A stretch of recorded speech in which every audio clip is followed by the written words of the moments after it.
السلام عليكم ورحمة الله وبركاته. كبجنتو سافي هردفتوتا ميركان ساشا واشا ماركفون هردفتونا من تبرا فيديو برا قبل دي بيتين دلا فيديو الراخنا رتي جلك أبوندرو سبسكرايب لايك شير قودا ولي في دبرتاني سنينجا هنگا دوما ساقنتاتيان ناولين تراني سنينجا فاتيان بار وان تهي خيسا دبري خنا إلالتي سودان هدو بوهينا بوچي سيتي أنوماتو أكنا توري إدي أنومان كنو دلنوما أكنا ندوكو بيتين أكنا تهيجي silaa dhehee waasi godhe jee hedduu takka boohee inni illeen ana boochisee jette maaliif namni waan takka gaafa godhu inni beekee osoo hin tahin wallaalummaa yookiin fayyuma dhabataniitu wanna godhaa jechuudha. Afaan hunda keessa dhahee hanga balloollee harka muru hanga qoonqoo yookiin nyaata isiirra nyaachuu diduu takka hangas takkatti deemee hedduu takka inni fayyadabatanii isaa irra ture jechuudha.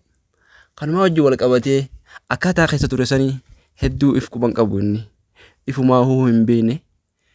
fatiyaan kan ilaalchisuudhaan wallahi anuma ani abbaa mana kiyyaan hin beeketti garuu akkaataa inni dur ta'ee fi amala isaa jijjiirama inni fidee fi kan hundumaa isiin akkatti beekte jechuudha. Amma nuti warri halaala jiru beekuu hin dandeenyu jechuudha. Haadha manaatii fi abbaan manaa erga tahan wal beekan isaanii akkamitti akka waliin jiraachaa turanii fi haala amma keessa jiran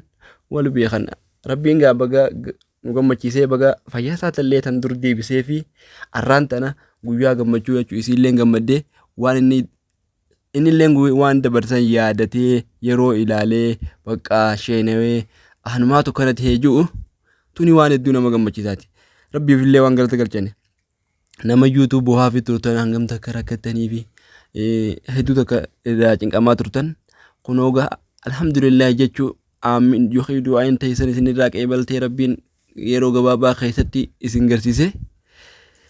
arraan tana galata guyyaa rabbiif galchan keessa jirraa jechuudha. Maaliif namni gammachuu guyyaa sila akkanatti namni isaa irraa dhukkubsatee gaafa fayyuu fi gammachuu hanga nan jedhamneetu namatti dhaga'ama. Kanuma hundaafuu rabbiin baga walumaanuu nu gammachiisee isiillee uumamzaallee isallee abbaamzaallee walumaanuu baga fayyisee isallee uumamzaallee gammachiisan isiniin jaa ganaallee gammachuu isaanii walitti haadhaabuu fi namoonni jechuu cinaa dhaabbatan hundinuu galata qabdan akkasuma haadha manaa isaa ilillee bar akkuma nama waliin rakkachaa ture takkatti isiinleen galata rabbii galchiti jechuudha. Maaliif isiin sila isiinlee isaanillee daqootu osoo hin ta'in akkuma sila haadha manaattu isiinleen akkuma fatiyaa kanatti cinaa dhaabbatti abbaan manasii kana osoonii fi akkasumatti isiin wajjin rakkattee guyyaa tokkollee sila viidiyoo bira dhaabbattee marte haala saniin yoo dubbattillee isiin waan dhugumatti nama abbaa manaa fi kana jaalatu nama dhugaatii jenneetuma isii fudhachuu dandeenya. Amma kanumatti isiin kanuma halaaluma teessee abbaa manaa kana niin jaaladha abbaa mana kiyyaati akkasii maal jettu kuni waan dhugaa hin fakkaanne haadha manaa jechuun fatiyuma wallahi fatiyaa jechuun